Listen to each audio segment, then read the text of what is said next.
at this woman go. Penny Heyns, new world record. In front though, it's Heyns. Heyns will come down and touch first. He wins from Beard. Penny Heyns.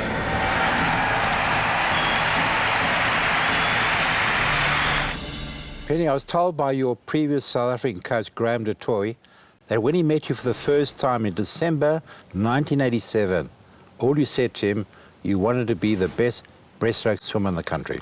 From the time I met her, the questions I asked her, you could see that there was championship material, there was championship quality. And you were 13 then? Yes. And 4 years later, 1991, yes, you were at the Nationals. For me, it was always about swimming my personal best time. Heyns, the current title holder, retains her title in a new record time of 33,81 seconds. Yeah, I was happy with the swim. My stroke felt good. It's good preparation for the 100 breast. Aiming at breaking an SA record eventually, which happened there, and then I also won the 200, so that meant I got my Springbok colours, and I think that was probably one of the big wow moments in my career.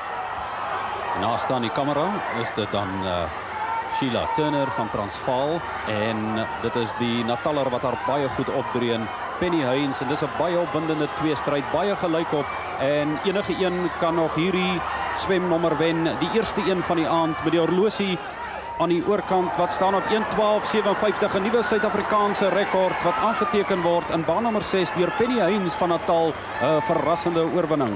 92, we're back in the Olympics, Barcelona. Euphoria in this country. Penny, you didn't do all that well. Yes. And maybe you weren't so happy at the Olympics. What happened? Well, I think we need to go back a bit and understand that, and this may not be true for other Olympians of that era, but I was sort of a little bit closed-minded. I really didn't know anything about the Olympics prior to 92. I didn't grow up watching it on TV or with any kind of Olympic dream. So when I went there, it was my matric year. I was head girl also that year. So to me, that was almost more important. And the Olympics, in a sense, was almost a bit of an interruption. And a lot of things happened in the lead up. It was the first time we were exposed to dope testing and the necessity of it, and gender testing at the Olympics where they take epithelial cheek cells, check for the XY chromosome. So all of that stuff kind of freaked me out also, the need for that. And I think with that went a little bit of respect for the Olympics and the people who are competing there. So obviously you enter into an event with a bad attitude and a little bit of a negative perspective on it, then you can't expect to swim very well. And needless to say, I came away with a 33rd and 34th finish, which was not too good. That same year, you're now the head girl at Amamza Toti High School. Yes. You're Victrix Ladorum. You're swimming captain, and you get offered a scholarship to go to the University of Nebraska in Lincoln. That's right. This must have been a huge decision for you. Well, at first, the offer actually came along during our Olympic trials, and I said no. I have no intention of going to the States. The girls that I knew of who had gone across at that stage prior to me pretty much always came back a little bit overweight, swimming worse, so it was never my goal. And then, to my surprise, I was selected into the team. There was a bit of controversy around that. If it weren't for Sam Ramsamy, I don't think I would have been in that team. With that in mind and being at the Olympics now, I've always believed, you know, you're created for a purpose. You have gifts and talents to match that destiny. But along with the gifts and talents you have, you are given opportunity. And if you don't take the opportunities, you will forever wonder what if. And so, after those disappointing swims in Barcelona, I did a little bit of soul searching, and I didn't want to go to the States, but I knew in my heart if I don't take it, I'll always wonder what if. And so that's where I sort of made the decision. I'll give it a go, not thinking it would be 4 years, but yeah. So off you went? Yes. I think when you arrived in January 1993, it was a bit cold. Very cold. I arrived at Lincoln Airport, and it's a little airport, so there were no flights leaving. When I came in at 2 o'clock, I basically sat there for 4 hours until they remembered there was a swimmer coming in. And outside it was too cold. South African clothing that I had wasn't good enough, and so it was waist-deep snow. They'd had some freak snowstorm, so it was a huge adjustment. Right, you meet Jan BIDRMAN, a coach, swimming coach. He swam at the Barcelona Olympics for Sweden. Yes. He's your coach from 1993 to 2000. You together win 3 Olympic medals and break 14 world records. Tell me about him. Jan is an interesting chap. What actually happened is my first semester when I went in there, I swam with his wife. They weren't married yet, with a sprint freestyle group. And then after the summer, the American summer, I came home, did some changes on my stroke, and when I went back, they basically said I'm the only female breaststroker, so they're going to sort of put me with some male breaststrokers whom Jan was coaching because they were from Sweden, and you know, with the female freestylers. And Jan and I had a chat, and I said to him, I'm not happy being shuttled between two groups. I have changed my stroke, I have a goal and a plan, I know what I'm going to achieve. And then he said to me, but I won't be able to do his workouts. You know, I'm not tough enough. Basically what I sort of said, you know, Penny, if you're going to be really serious about swimming, you know, I'm going to be serious also, right? I mean, if you give 100%, I give 100%. And as it turned out, basically Jan began as a coach the same time I began as a swimmer, and we grew together. And the two male breaststrokers got injured, so for a whole semester it was just him and I on our own. And I think that was a really great foundation, not only for the swimming, but also coach-swimmer relationship, to build that honesty, and that's very important. Did you ever argue with him or not support his programs? My perspective on swimming was I enjoyed it a lot of the time, but I didn't love it, like you'd hear a lot of other swimmers say. And so therefore I was there, first of all, to compete and be my absolute best. And so while my coach is there and everybody else is there to guide me, I have to be the one regulating what is necessary in order to perform. Going to be an easy victory for Penny Heyns. The time, though, 59.71 is the goal. No, not there. So in the earlier years, I might have been a little bit of a baby getting used to his kind of workouts. But later on, we had the relationship where I could say to Jan, I feel like I'm getting overtrained and I have to back off. There were times I made decisions he definitely disagreed with, but in hindsight, it was definitely the right thing. 1994, you're in Rome. It's a World Long Course Championship. Yeah. Jan is not there. You phone him. He gives you advice. You don't listen to him. Maybe this is the turning point in your career. Could that be right? I had every intention of listening to Jan and trying to focus on the race the way he said. But every swimmer knows this, and I think in life also, we have every intention of swimming our own race or focusing on the things we can control. But then you get into the middle of a race and you get distracted by someone you're competing, and you end up racing them and forget to do the things you should be doing well. And that's basically what happened, and I had a disastrous finish. And, but that was the catalyst that I think led up to the successes of Atlanta. That perceived failure was the opportunity and the teacher, so to speak, where I learned so many lessons that I then later implemented into my preparation, which I think is the reason Atlanta happened. Right, it's 1996, it's Olympic year. March the 1st, you're back in South Africa in Durban for the Nationals. You tell the Sunday Tribune you're going to break the world record. On March the 4th, you do just that. Yes. Up until then, I was never outspoken about my goals. And what actually happened is I'd heard a rumor that the Olympic trials would not be in Durban, but it would be in Cape Town. And with all due respect to Cape Town, that pool is not ideal. It's very shallow. And I think I had a conversation with Ram Sammy leading up to it a few months before and said to him, look, my heart is to try and attempt the world record, but I need it in my home pool in Durban. Finishing there in a new world record time of 1 minute 07.46 seconds. Absolutely outstanding. Now, whether there's truth to the rumors and they changed it, I don't know, but the event was in Durban, and, you know, given that background, the media got an idea that I was heading for a record, and then, of course, I'd now said it, so now I have to do it. Was that the 100 meters? That was it, yeah. And that was your first world record? That's correct. Right, it's now pre-Atlanta. Yes. You, Julia Russell, South African, also at the university, and Jan, yes, decide you need to go to Puerto Rico. Going into that long course scenario, it was great, but I struggled to swim slowly. So there's times in training you got to train really hard, and there's times you got to back off, and I didn't do that very well. And towards the end of the first week of swimming a lot of long course, I felt like I'm getting a little bit overtrained, which to most people sounds crazy. But at the same time, what most people don't realize is my parents had just gone through a divorce, and I was struggling with getting those things sorted out in my head. And I felt frustrated sitting in Puerto Rico that I can't speak to my dad and my mom. I'm isolated. And Jan said, take the afternoon workout off, and him and, you know, his wife and Julia went to the beach or wherever. I sat, prayerfully considered my options, and felt in my gut I have to go back to Lincoln and swim on my own. And so I told Jan, I'm going back to Lincoln. He said, no, we're not going back. And I said, you don't understand. You're not going back. I'm going back. And everybody thought, this is crazy. But as it turns out, if you look at the Olympic Games, Julia overshot her taper. She only swam her best pretty much a few days after the Olympics. Had I stayed on, I think the same would have happened. I made the right decision in going back. There's no ways. We're at the Olympics. You won the 100 metres, you won the 200 metres. You're the first South African to win an Olympic gold since 1952. Joan Harrison, 100 metres backstroke. Watching the Olympics from the sidelines, South African sports lovers fondly recall yesteryear's proud record.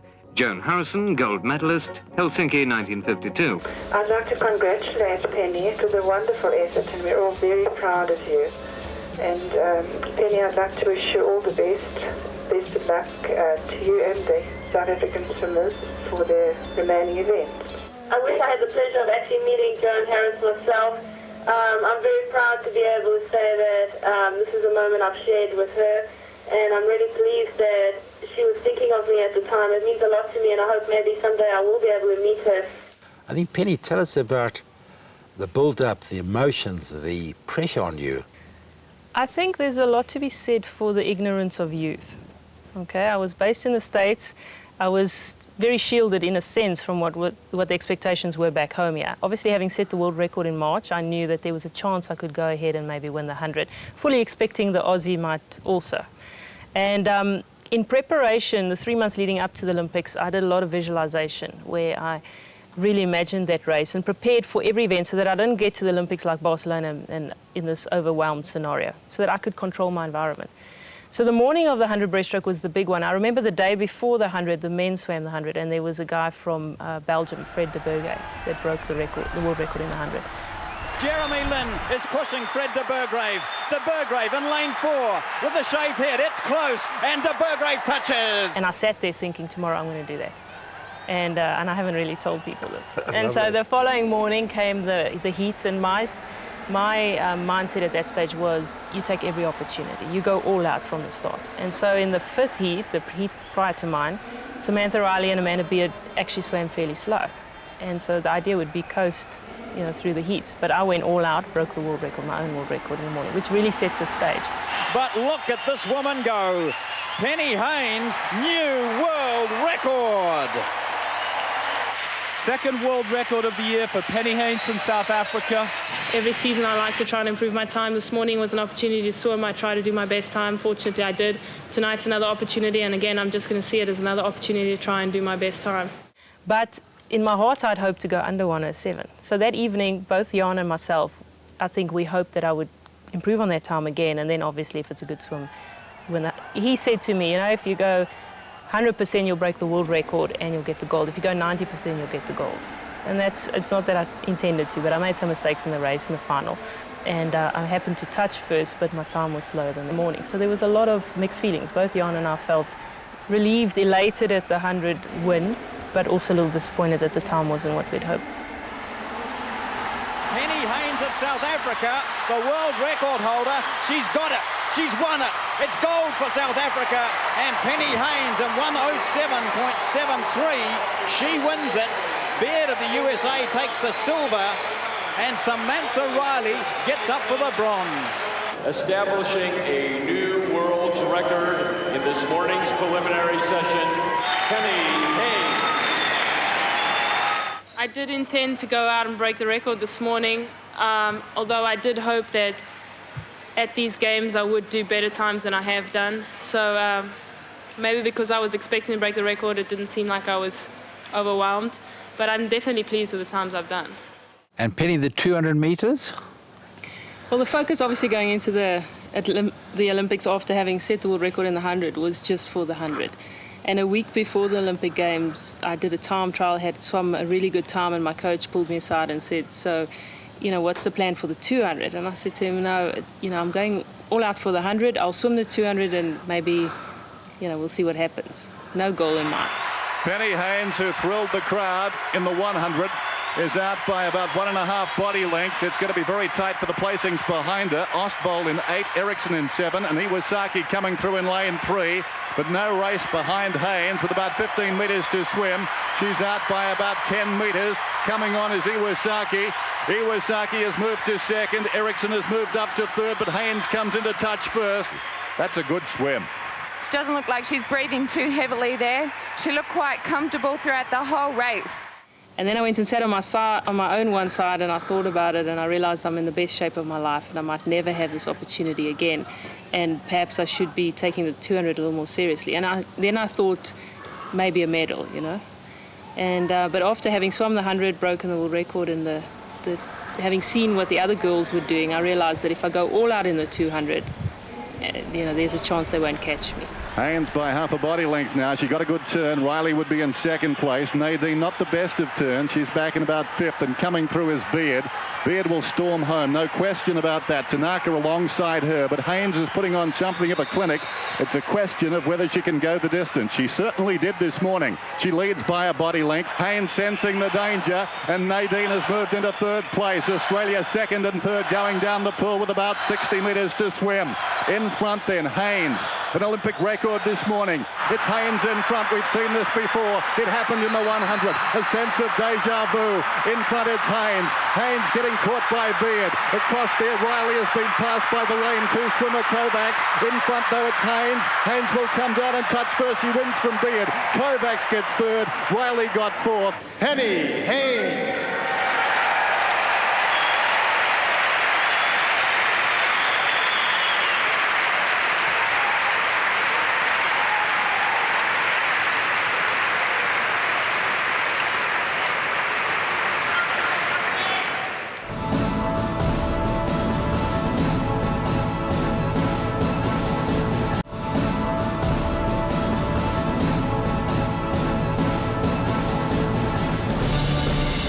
Penny, 1996 to 1998, in cricketing terms, they would say you took your eye off the ball. You're fated around the country, you're a superstar now, and you even considered giving up swimming. I think every athlete, the danger is that you somehow tie your identity into your sport and your achievements, thinking that when you have this high, then you're happy. And the truth is I was happy. I came off of Atlanta, it was mind-blowing, more than I ever could have imagined. And the reception back in South Africa was amazing, and everybody knows who you are. Then you get on an aeroplane, fly to America, and no one knows who you are. And when I arrived in Lincoln, Jan said he's going to Canada, he's going to take up that position. Am I following? And I said no. Internally, I didn't know why I should continue swimming anymore. So there was this whole kind of struggle going on. And I got to the stage when I would go to the swimming pool and I'd stand on the edge of the pool, think about swimming, and then I'd want to get ill. You know, I'd literally go and throw up. Sure. And I hated the idea of swimming. I was utterly convinced it's not what I want to do anymore. But again, my foundational belief is I'm swimming because someday I'm going to die, stand before my maker. He's going to ask me what I did with my talents, and I want to know that I've done everything I could. And so as long as I could not be sure that I've done everything, I had to continue. So despite how I felt, I prayerfully considered it all and eventually decided to move to Canada. That's 1998. Yes. The spiritual side within you becomes stronger. Yes. You rejoin Jan. Yes. It's the Commonwealth Games in Malaysia. Yes. You're the fastest in the Commonwealth. Yes. But you don't represent South Africa at the Games. Well, you see, that whole situation where I'd go to the pool and think about training and I couldn't was just a month in the run-up to the Commonwealth Trials. So what happened is I came back to South Africa, and actually again Sam Ramsamy and I had a chat, and he said, you know, if you're unsure, take some time away and make a decision and don't swim nationals. So I said, but what happens if, you know, if I decide I want to swim? And he said he's sure they'll make a plan. And from his side, he tried everything to get me in the team. So what happened is I took that time off, obviously then didn't qualify according to criteria, went back, started training with Jan, swam really well, went to the Goodwill Games a month before the Commonwealths and broke the world record in the 50 and swam times that no one came near a month later at the Commonwealths. But South Africa had set their criteria, they didn't want to set a precedent, and so I couldn't go and represent South Africa. That was it. That was it. Penny, it's 1999. All your thoughts, your preparation is for the 2000 Sydney Olympics.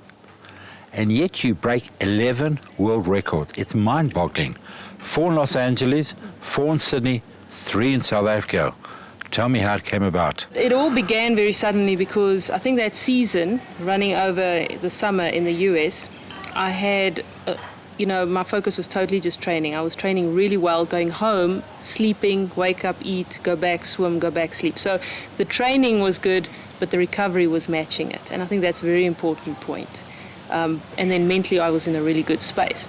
And so we went off to Los Angeles. The whole idea was just swim through the meet, learn something. In fact, I had a conversation with Jan where I said to him, the first event was the 200. I said to him, let's not do the 200 because, again, I don't like swimming it.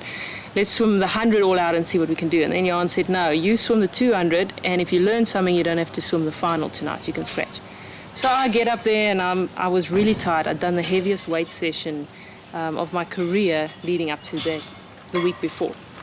And I got up, and I was very relaxed, enjoying it. And basically, I said a little prayer that, I'll just worship back and forth and see how it goes. And as I swam, leading into the last turn, I realized I'm very fresh, and usually I feel dead in a 200 by then. So I thought, I'm going too slow. I better pick it up, otherwise Jan won't let me scratch from the final. And I picked up the last, and when I touched the wall, long story short, eventually they realized it was a world record. So I hopped out the pool, scratched from the final, because that was the deal. Then they came back and said they reinstated me because I needed to do it again. And up for the media, because there was no media there in the morning. Anyway, so that evening I didn't think I'd repeat it, but back and forth another world record. You see, the thing is, when you reach a point where the world record is your own, you're swimming against your own time. You're always just challenging yourself. And so having done that, the next day was the 100, and it was my own record. And that's the first time I went 106, and then that evening again.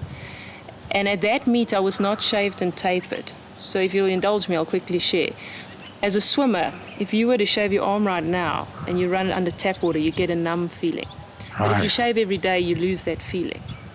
This is now science in swimming. Right. And so as swimmers, back in those days when we wore the short costumes, you would want that feeling. It's called a taper. So you do a shave and a taper, sorry. And for me, I usually dropped about 2 seconds on the shave. And at this meet, because it's mid-season, I was unshaved. So it means you let your leg hairs grow, right? So I knew after breaking the world records there, when I do shave down and tape in a month's time, I'm going to swim faster. So then I go off to the Pan Pacs after a month, swim my own in the 100, my own world record. And then the 200s, I repeated them. And then I thought that was the end. And when I came back to South Africa, I was just on such a high, it's easy. And then it was short course. Short course is a bit easier, more turns. So the records came, yeah. It's a Sydney Olympics. Yes. You're a firm favourite. There's pressure. Expectations are high. Yes. You win bronze in the 100 metres. You failed to qualify for the semi-finals of the 200 metres. Mm-hmm. In fact, you even contemplate not swimming the 200 metres. Yes. What went wrong, Penny? Remember earlier on I said the ignorance of youth. In '96, I had a gut feel I'm getting overtrained, and I said I'm going back to Lincoln on my own. In 2000, now I've come off of all those world records. I remember doing workouts, I was crying in my goggles. I knew I was getting overtrained. I tried some things in 2000, sleeping in altitude tents and stuff like that. The difference is the Canadians were doing that with the easier workout plan. I was not able to do an easier workout because I was coming home to South Africa for some commitments. So I was doing heavy training with the altitude tents. And I think it's a combination of that. There were other circumstances. A teammate passed away earlier that year. I was too involved. I knew them well, but I felt a responsibility. Somehow it was a bit warped towards the family. It was emotionally involved. I didn't actually know the family or the swimmer too well, but they kept sucking me into the whole thing a little more than. And the whole time I thought this is not going to affect me because they're not my best friends. But I didn't know the emotional toll. It was only when I came home to our nationals, when I was away from everybody, when it hit me. And I think in hindsight, this is now after discussions with the team and the psychologists and everybody that worked with the swimmers. The feeling is that I was training really well. In the pool, I was doing everything, in fact, better than I did in '99.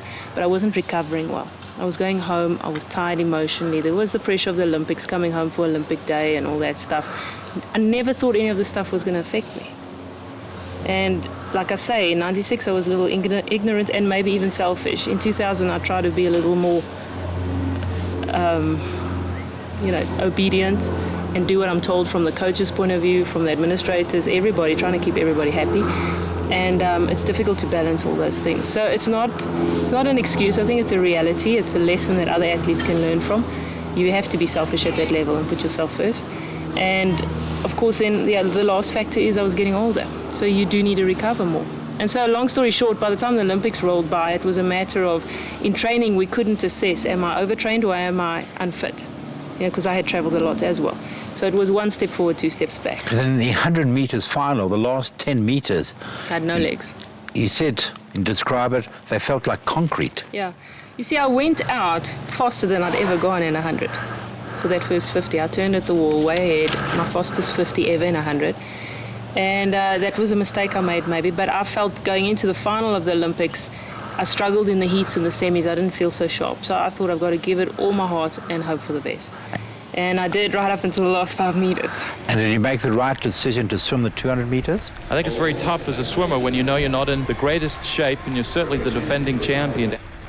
That was a soul-searching thing. I was told by my coach and by the physiologists and everybody, physically, just don't swim it. What's the point? And for me, though, I again prayerfully looked at the situation, and in my heart, I felt like God wants me to swim it. And going into the race, though, I didn't think it was, about medals or position. And I never crossed my mind that I wouldn't qualify for the final. But when I touched the wall at the end of the race, I hadn't even seen the times or anything. I knew it was finished. And I felt a relief about it. My goal this morning was to come out here and have the most fun I've ever had, knowing that this is definitely my last Olympic swim ever, and I want to walk out there and have the best time, and that's exactly what I did. It's been a tremendous swimming career, and so much more than I could have ever imagined, and more than I think most people, if anyone else, will ever get to experience, and so for that I'm really grateful. In my mind, my Olympics finished after the 100. And was that your last big race? That was the last time I ever swam a race. Any race? Any race. Left the pool, walked across the pool deck, and that was it. But what people need to understand is when I went to Canada in '98, I did so saying between myself and God that I'm going there and I'm going to retire at the Sydney Olympics. I've spoken to your coaches, and they've described me so well your attributes that made you into a world champion, a superstar. Would you like to hear about it? Sure. Firstly, your work ethic, your application, your commitment, dedication, application. Secondly, all along you knew you had to make sacrifices. Thirdly, in cricketing terms, we would say, and they said, you had big match temperament. Fourthly, without going overboard, you always had supreme confidence in your own ability. And lastly, you always set yourself targets. Is that Penny Heyns? Yeah, I think so, which has its positives and negatives. If you're so target-orientated, then sometimes you become a pain in the butt to those around you. I look back now and I think, why didn't I go and train with Sam in Australia a little bit and try that? Why didn't I have more fun with my career? But for me, that was the way it was. I was super focused, and I believe the more sacrifice and the harder it was, the better, the more I deserved it, maybe. So, yeah. You played the game fairly. You never tried to psych out your opponents. Yes. You never boasted about your achievements. And in fact, in many instances, a medal was unimportant to you. It was more important that you broke your own times. I wanted to measure myself absolutely accurately, so I wanted everybody I raced to be their absolute best, and I wanted to be my absolute best, and then whatever happens, happens. And if I happen to come second or third, then so be it. That's where I'm at. So I just think athletes who spend time thinking about how they can psych others out in order to win, then you're not the winner anyway. If you take something in order to win, that's not who you are. You're not that good anyway. Penny, tell me about your interaction, your relationship with Swimming South Africa. Interesting. I think in the earlier years when people like Sam and Sammy were there, he really cared for the athlete first. And in my case, I don't think I would have had my career if it wasn't for his experience maybe at that level to identify potential and to help me kind of walk that road. People who came after Sam had a little more of their own agendas, and I think to this day now it's a strained relationship. At times I was difficult, didn't want anything to do with them because I felt like they're using. They just want to get the most and then they throw you away. And we've seen that with other athletes subsequently and in other federations as well. So I believe that there's a system that exists in America where swimmers, and there's a lot of scholarship, not just our top guys, and we can manage it so that they are in touch with South Africa and let the Americans pay for this group who want to swim there and let South Africa develop this group, and so we develop two streams of potential. It would be great. Penny, I revered Nelson Mandela He once asked you to dance. He did. What an embarrassing moment. Why embarrassing? Because he's got rhythm, I don't. No, it was the Presidential Sports Awards. By then I'd had the privilege of meeting him a couple of times, and he was actually seated next to me. And I think it was Yvonne Chaka Chaka was singing a song that Madiba liked, and it was 500 guests, and he taps me on the shoulder and he says, "Penny, let's dance." Oh, and his security pull his chair out and he gets up and he's doing the Madiba jive, and I get up and I'm just kind of doing this. But that's Madiba. That was probably the highlight of my career, to get to spend a little time with him, and I think the greatest example is his humility. If I may, after the 4 medalists came home after Atlanta, myself, Ezekiel Sepeng, Josiah Tugwani and Marianne Kriel, we dedicated the medals to the nation, had a photo op with Madiba. Then we went inside and sat with him in a private lounge, and he was talking to us about, our responsibilities as role models and everything. And the caterers brought a plate of eats and set it down on the table. And before anyone could think to do anything, Madiba got up himself and served us. And in that moment, I remember thinking, apart from the fact that he's the president, and apart from the fact that he's this icon, that's him. He's also an elder. I mean, he should not be serving us. It should be the other way around. And he's just such an example of walking the talk. And it's sad that not everybody, today's athletes, don't get to experience him like we did. Penny, I've read your book. It's very well written, excellent autobiography. There's some beautiful expressions, viewpoints.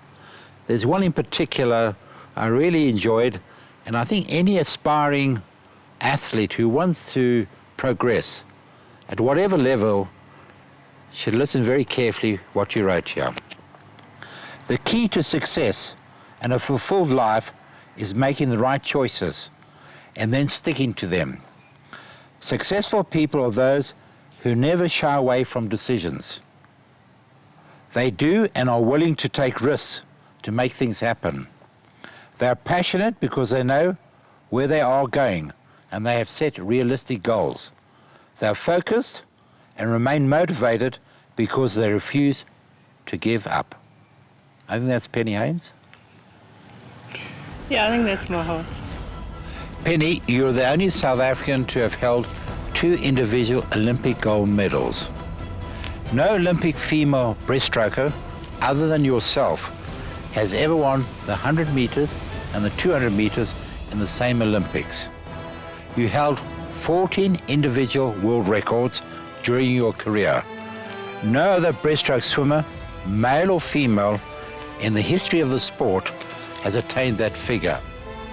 You also held the 50 meters, 100 meters, and 200 meters world records in breaststroke.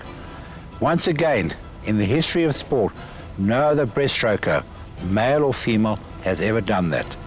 In 1996, you were acclaimed the World Swimming Star of the Year, similarly in 1999. Penny, there can be no doubt, therefore, that you are one of the greatest sportswomen ever produced by this country. It's been a privilege. It's been an honor for me to be interviewed by you.